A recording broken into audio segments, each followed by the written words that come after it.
Ini ang Digicast Negros X, ang top 10 nga balita sa Negros Island region ang amon idulong sa inyo. Kagyari ng aton top story subong adlaw October 22, 2024.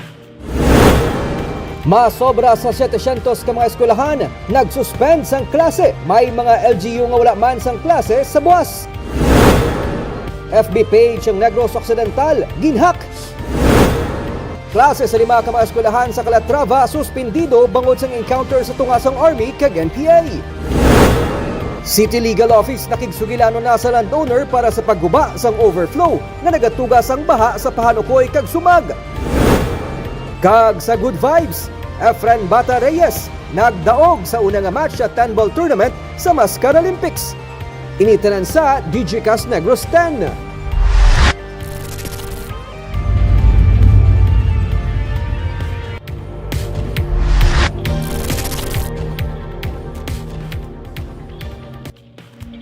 Sa number 10, Christine isa naka-tropical storm kag ginapaabot nga maga-landfall buwas sa gabi. Ang bagyo nga Christine sa 4 p.m. ang yara na sa 275 kilometers sang east sang Virac, Catanduanes. May kabaskugon ini nga 75 kilometers per hour kag pagmadlos nga 90 kilometers per hour. May pila ka mga probinsya sa Luzon, Visayas kag Mindanao nga napaidalom na sa tropical cyclone wind signal number 1 kag 2. Ginalantaw nga may mga areas nga posible nga mapaidalom sa signal number 3 sa padayon nga pagbaskog sang bagyo. Sa buwas sa gabi o kun Huwebes sa nga kaagahon, ginapaabot nga maga-landfall na si Christine sa Isabela o kun Northern Aurora kag magagwa sa Philippine Area of Responsibility sa Biyernes.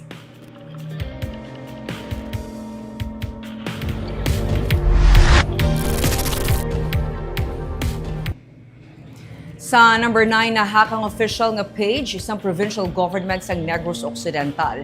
Namutikan kaina sa mga story sa page ang mga litrato sa mga kababainhan nga halos wala sang panapton kag nagapangita sa boyfriend. Sa page ni Governor Eugenio Jose Lacson ginapahibalong publiko ng IT department ang nagahimo sang tanan agud tigayon ma-recover ang among account. Sino kay Provincial Administrator Fernando Diaz paday ng pagtrabaho sang IT department kag nagapati sila nga tigayon ma-recover ang account.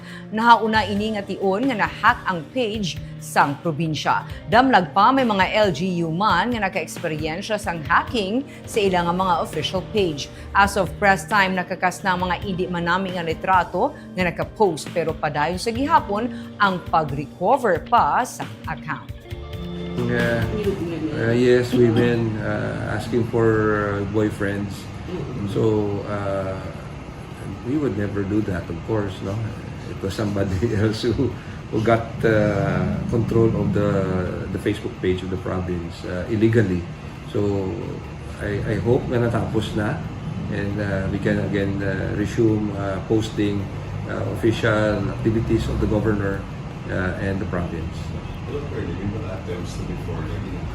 This is the first time, no, that our Facebook page was hacked, and we are aware that it has been going on in some Facebook accounts, of course, of other LGU, no? But this is the first time for the province, no? And we are also equipped, no, to resolve the matter.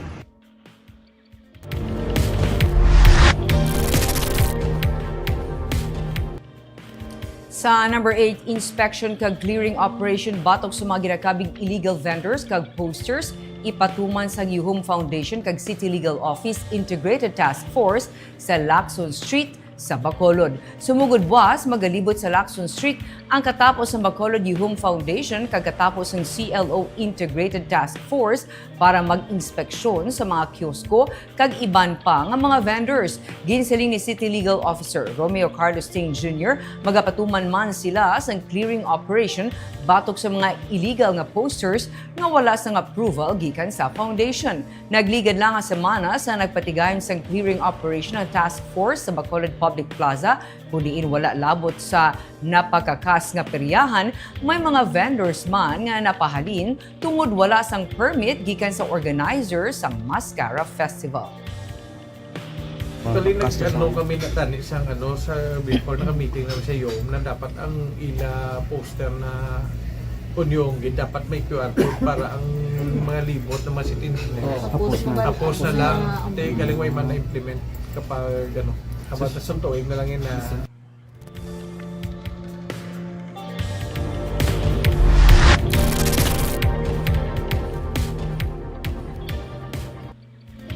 Sa number 7, iplano ang ruta humalin Biyernes pagkadto sa weekend kay full road closure sa tatlo ka mga major roads ipatuman sa highlights ang Mascara Festival sa Bacolod City sumugod sa Biyernes. May report si Nico Delfin.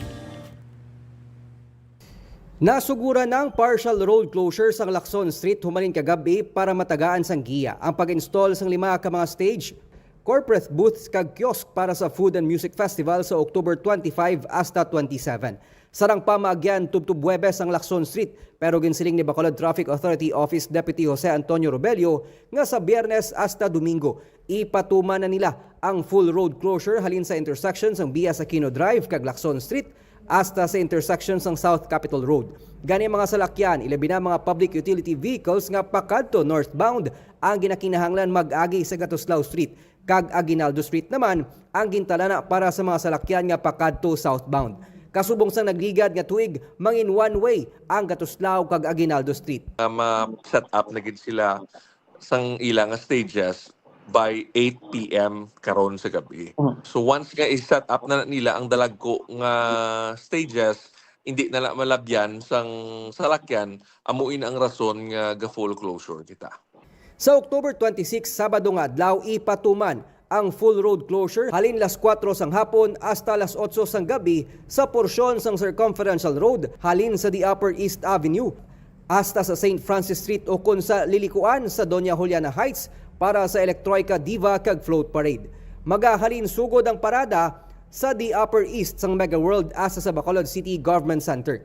May araman sang partial road closure sa the Upper East Avenue sumugod Oktubre 23 hasta 27 para sa Food Festival. Ginapaabot man ang paggutok sang dalanon sa downtown area para sa natalana ang Mascara Festival Street Dancing kag Arena Dance Competition sa October 27. Sumugod las 2 hasta las 5 sang hapon, ipatuman ang full road closure halin sa welcome marker sa kilid sa Bacolod Public Plaza sa Araneta Street, diretso sa Paglaom Sports Complex sa Dalan Ernais.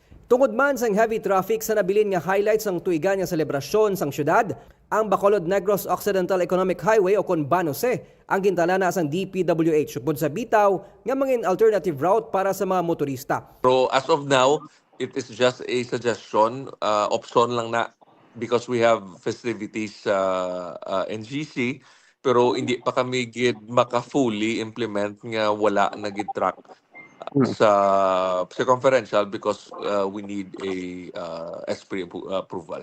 Proceed Japon truck ban no for the celebration.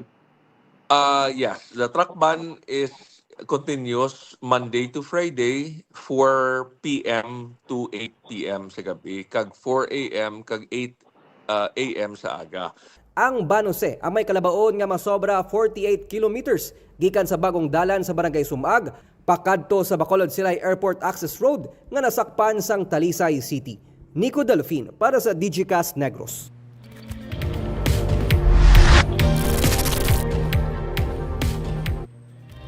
Sa number 6, ang Central Negros Electric Cooperative o Seneco ang nag-anunsyo nga may pagdubo sang 62 centavos per kilowatt hour sa baleran sa kuryente sini nga bulan sang Oktubre kuni paanggid sa rate sang bulan sang Setyembre. Mangin 11 pesos and 6 centavos per kilowatt hour ang rate sini nga bulan halin sa 11 pesos and 68 centavos per kilowatt hour.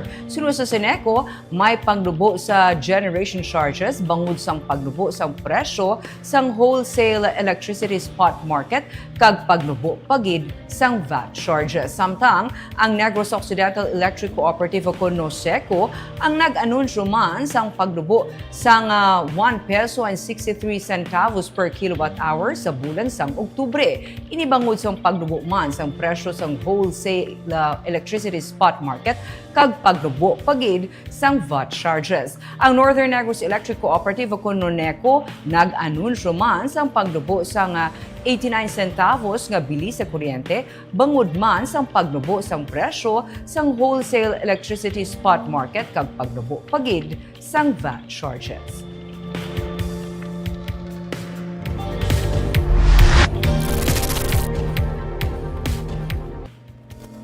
Sa number 5 porsyon sang Malaspina Street sa Bacolod City, temporaryo nga ginpasira matapos nga may nagkalayo nga live wire kaina sang aga.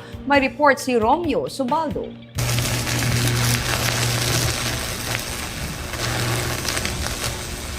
Las 7:30 kaina sang aga, hinani na lang nga nagkalayo ang ini nga live wire sa may corner sa Malaspina kag Hilado Street sa Bacolod City. Gani kinbalabagan sang fire truck ang dalan para hindi masudlan sang motorista. Kutob sa mga hana nga maliko, ginasaway sang personnel sa Bureau of Fire Protection.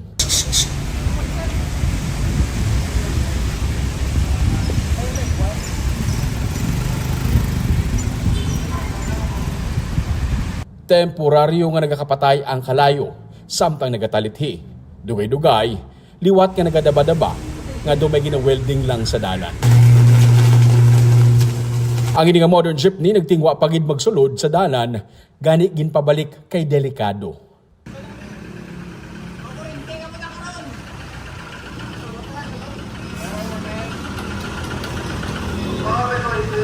Nagabalabag na ho.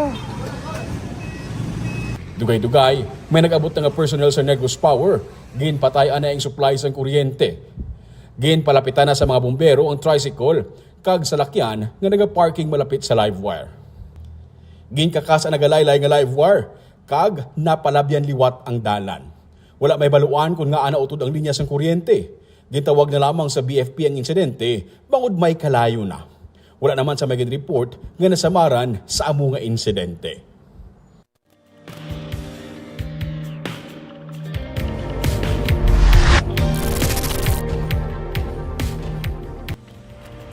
Sa number 4, klase sa 5 ka mga eskwelahan sa Calatrava suspendido bangod sa encounter sa tunga sang Army kag NPA. Sa video ni Alamar Saren, mabatian pang sunod-sunod nga mga lupok kag ang hilibion sa residente sa pag-engkwentrohan ay sa 79th Infantry Battalion kag mga pulis batok sa 7 ka magkatapos ang Northern Negros Front sa Barangay Winaswasan, Calatrava, pasado las 6 kainas ang aga.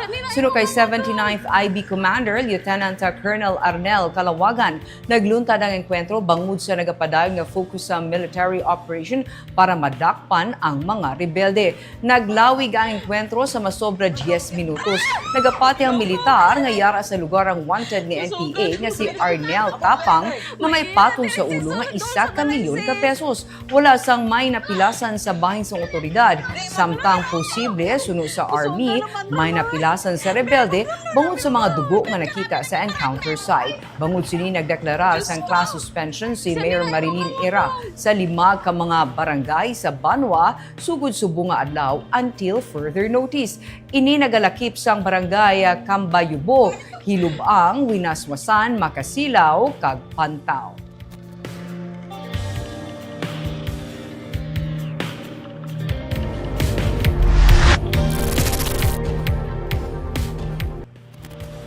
Sa number 3, tigayo na nga na-deliberate kainas ang Regional Tripartite Wages and Productivity Board ang bago nga wage increase para sa Region 6. Suno kay Director Sixto Rodriguez sa Department of Labor and Employment na humana ang deliberation o galing hindi pa nila mapalayag ang kantidad pangud nga wala pa makalagda ang tanan nga katapos ang RTWPB6. Sa Lunes sa interview sa media kay Rodriguez, iyagin siling nga ang ila ginapaabot nga maaprubahan nga kantidad para sa wage increase sini nga 2024 hindi maglayo sa ginapurbahan nga wage increase sa Region 7.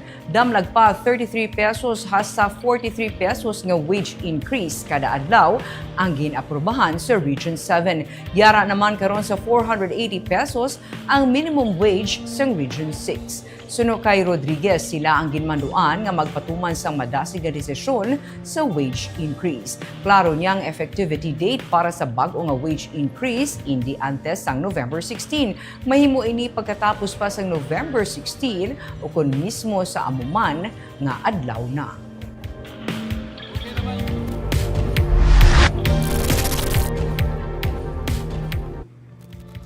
Sa number 2, hindi magdubo sa 700 ka mga eskwelahan sa Bilog Negros Occidental ang nag-suspend sa face-to-face classes kag Tigaylo nag-shift sa alternative delivery mode of learning bangod sang malain nga panahon. Nagakasayuran nga may 348,156 ka mga estudyante ang nag-shift gikan sa face-to-face learning padulong sa alternative delivery mode of learning. Sa report sa Department of Education Western Visayas, ang suspension sa face-to-face nga classes sa mga eskwelahan sa rehiyon ang ginmando sa local government units bangod sa malain nga panahon dala sa nga Tropical Depression Christine. As of 2 p.m., may 733 tanan ka eskwelahan sini nga October 22 sa nagkalain-lain nga mga schools division ang nag-shift sa alternative delivery mode. May mga eskwelahan nga humalin pa kahapon ang nag-shift na sa alternative delivery mode.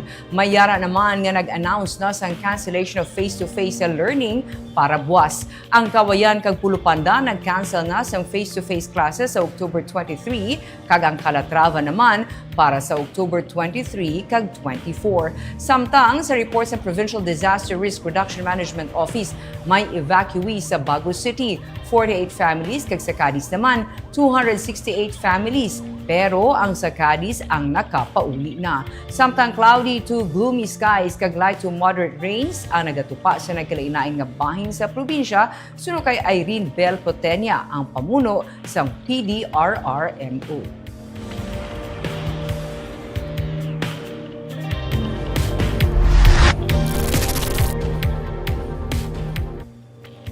Kag sa number 1, Bacolod City Legal Office nakigsugilano na sa property owner para sa himuon nga demolisyon sang overflow nga nagasablag sa Kabiguan Creek sa Barangay Pahanukoy nga amo ang ginatudlo nga ginahalinan sang pagbaha. Sa video ni John Ray Trahico, makita nga hunas ang Sumag River samtang ang nagaangot nga Kabiguan Creek ang tagalumapaw na ang tubig tungod sa magamay nga overflow nga nagasablag sa alagyan sang tubig.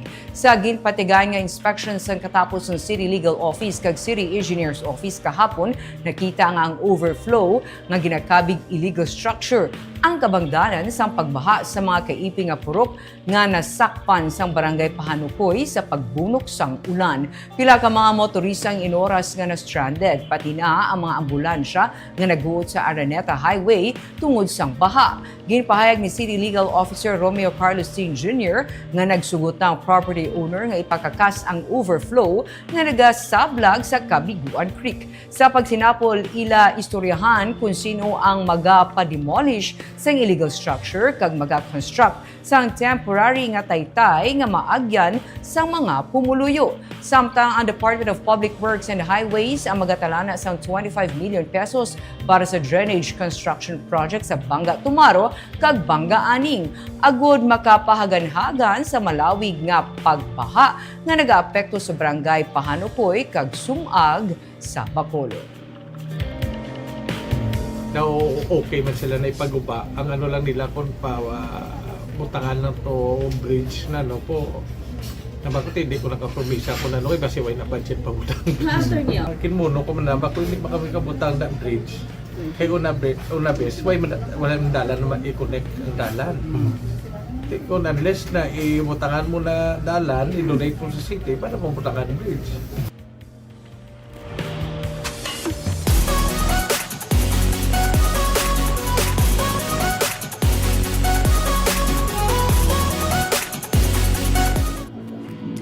Sa Good Vibes Pool legend kasi Efren Reyes daog sa unang match sa 10-ball tournament sa Mascara Olympics. Samtang 39 ka mga teams maga-compete para sa beach volleyball tournament. Yaring report ni Nico Delfin.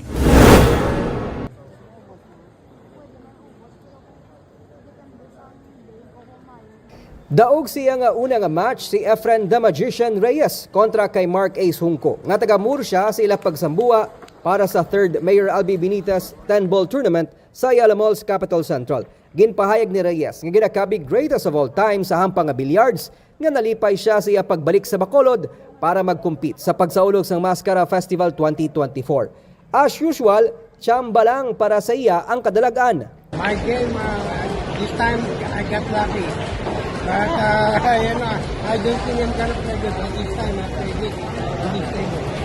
Upod kay Reyes, magahampang man ang World Pool Champion nga Sanday Francisco Django Bustamante, Robelin Amit, kag 9-year-old Q Master nga si Michael Feliciano.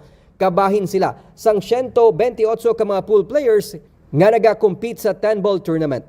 Samtang nagsugod na ang mainit nga hinampang sa USLS Sandbox sa tungasang 39 tanan ka mga teams. Nalakip diri mga atleta gikan sa University Athletic Association of the Philippines ukon UAAP. We were very overwhelmed gid sa turnout sang applications or registrations for the tournament. No, as of now may ara kita 39 total of 39 teams nga nag-intra sa ato na open category. That's composed of teams from Manila, especially UAAP teams. Top caliber teams are coming. They foresee this as a prelude to their UAAP tournament sa beach volleyball. Ang 10-ball tournament kag beach volleyball tournament kabahin sa tuigan nga Mascot Olympics kundi kapin sa 5,000 ka mga atleta gikan sa nagkalain-lain nga rehiyon ang nagpasakop sa mga hinampang. Nico Delfin para sa Digicast Negros. Kag of course, antes kita magtakop kita nagatanaw saan nagatamyaw sa ating mga viewers. Maayong gabi kay Benji Borlas, kasubong man kay Andre Tahonera. Kamba siya, good evening Digicast. Good afternoon kuno kay Genevieve D1 kag si Kins Kinyeneza. Good afternoon kag watching from Sipalay. Si Lynn Superio Binalo naman nagahambal nga maulanon kunong hapon kag keep safe everyone. Kagamuyad to ang top 10 stories of the day. Tubtubwas. Ako si Barbara Mijares. Maayong gabi.